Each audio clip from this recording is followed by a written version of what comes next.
doing a part 2 on the myths, truths, facts, confusion of the internet on the ketogenic diet.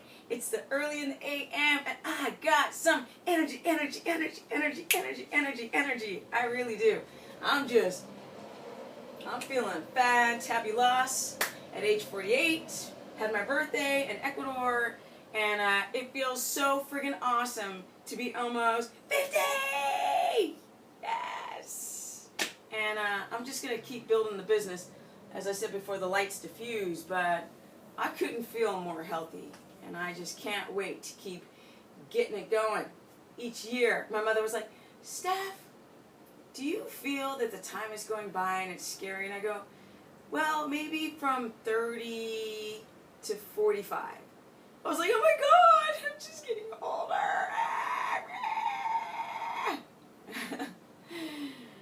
But no, now that I'm 48, and I'm like, is this what 48 looks like? Yeah? I'll take it. If this is what 48 feels like, bring it. Okay, let's get right on to the subject. I have to do part 2 of my video series of what's the truth about keto. It's confusing. Truth, myth, fact. Everyone's so confused. That's the new subject. People say, well, Stephanie, I'm booking a consultation with you because you seem to be the most strict, but I'm very confused. I'm like, don't look at that crap. In 2 years, when I first started blogging, there was nothing. There was smidgens of information. And Steve Finney, Jeff Bullock hadn't even released their book yet, The Art and Science of Low Carb Living. Nor Gaudas was out there, Jimmy was out there, and a few other people were out there talking about ketogenesis and specifically. So now it's just stuffed. Where are these people getting their data? I sat for 2 years before I even started vlogging, working with 8 subjects, 2 years testing keto, face-to-face, people, 8 of them. Yes. And myself, and my mother. Yes. And friends. But there was a lot of testing before I even did my first video. And when I did my first video, I didn't know what the hell I was talking about. At all. And almost 4 years of doing keto had passed at that point. Yeah. Right? I know! So, okay. Let's keep going right on to the myth, the truth, the fact. So here's a review. My first video I said, yes, 1 gram of protein too much past your protein tolerance will convert into sugar and your blood glucose will spike and prevent ketones from being used. They go out in the urine. Yes, 1 gram too much. Sorry the vloggers out there. Some of you I love, but your information is incorrect because you haven't done keto long enough to know. And you haven't used the glucometer. Number 2, cruciferous vegetables, you don't have to, unless you're eating, like when I was in Denmark and I was like, talking to people who did keto, if you're doing like, buckets of cabbage, then yes, pray tell, not only are you stressing your gut out, but especially if it's raw, but you're also eating too many carbohydrates if you're eating like a bucket of it. So let's because some people are afraid to up their fat, so they might up their carbohydrates and a lot of fiber, for example, which we don't want to do. Or typically they add too much protein. So what you want to do is you want to have about 3 cups max, measured raw, of a cruciferous veggie type. You have to be very, very careful on non-cruciferous veggies like squash or zucchini. No yellow squash, and zucchini, be very careful. That should not be your main source of veggies on your plate. Now, with that said, I'm so excited! It got some energy!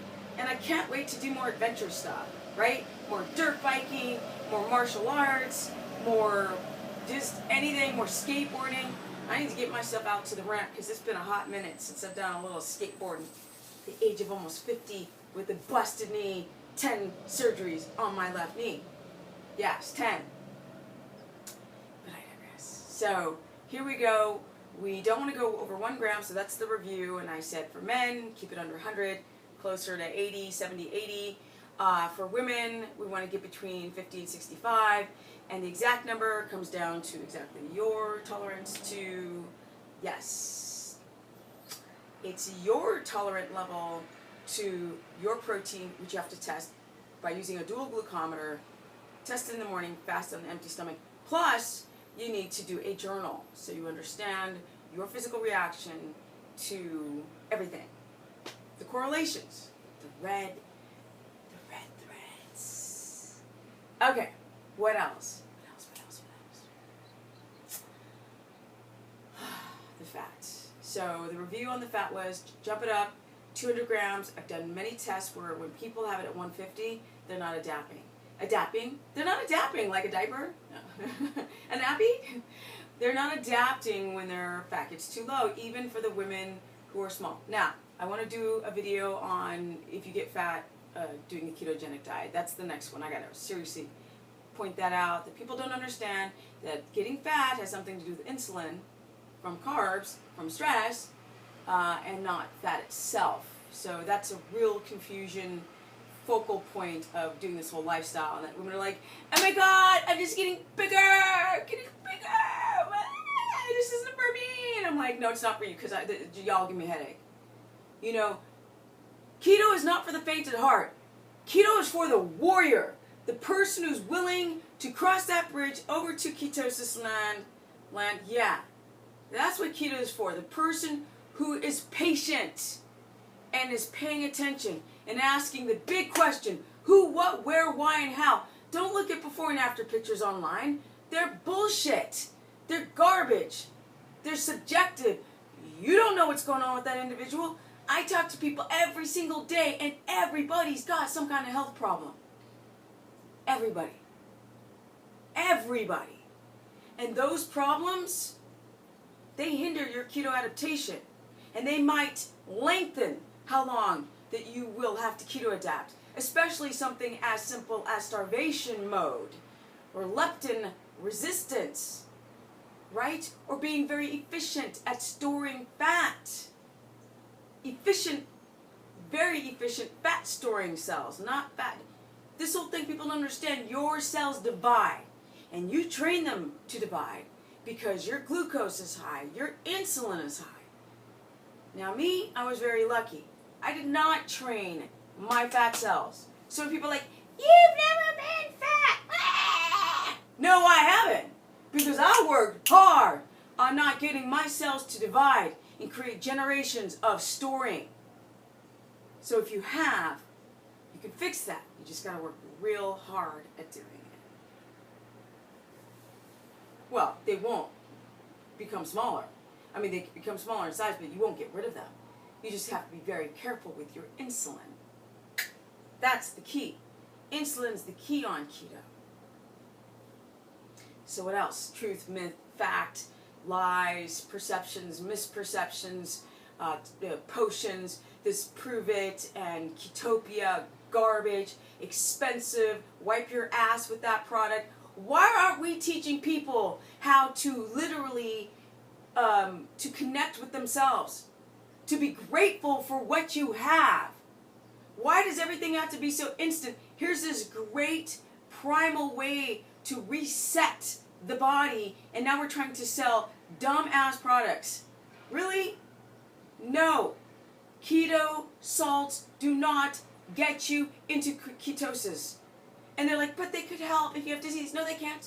Because if your glucose is too high, ketones become unusable.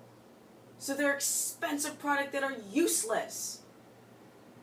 Only when your glucose and the amount of insulin is secreted lessens and your ketos are available to be used in the Krebs cycle and in the brain, could those salts be useful to bump your ketones a little higher.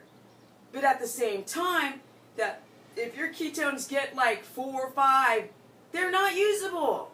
The sweet spot's around a 2, 3.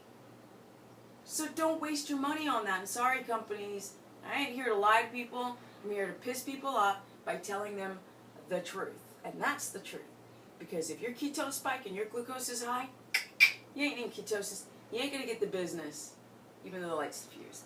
You ain't gonna get the business, right? Ain't gonna happen. No. So let's keep going. What else? What else? What else? What else? What else? What else? Okay.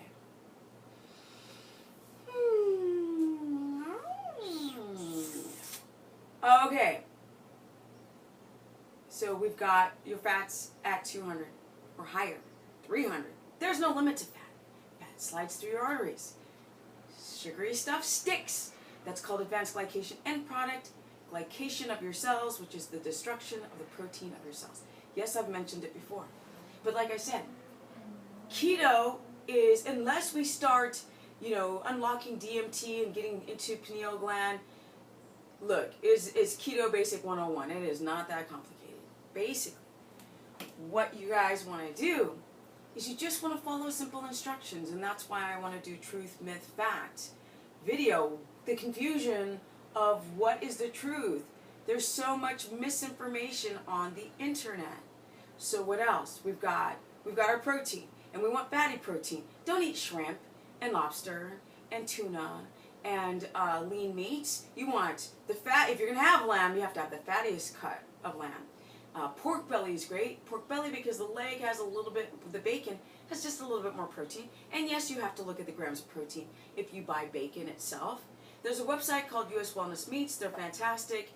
And they shrink wrap and send your stuff overnight from healthy animals. There's fatworks.com, which they sell fat in jars. Love the name, smart concept. There's no excuse why you can't get your 50% animal fat of 200 grams. Yes. Do not use coconut oil for your primary source of fat. No, because it doesn't have the right fat-soluble vitamins, minerals, and ratios of saturates, SFAs, and monounsaturated fats.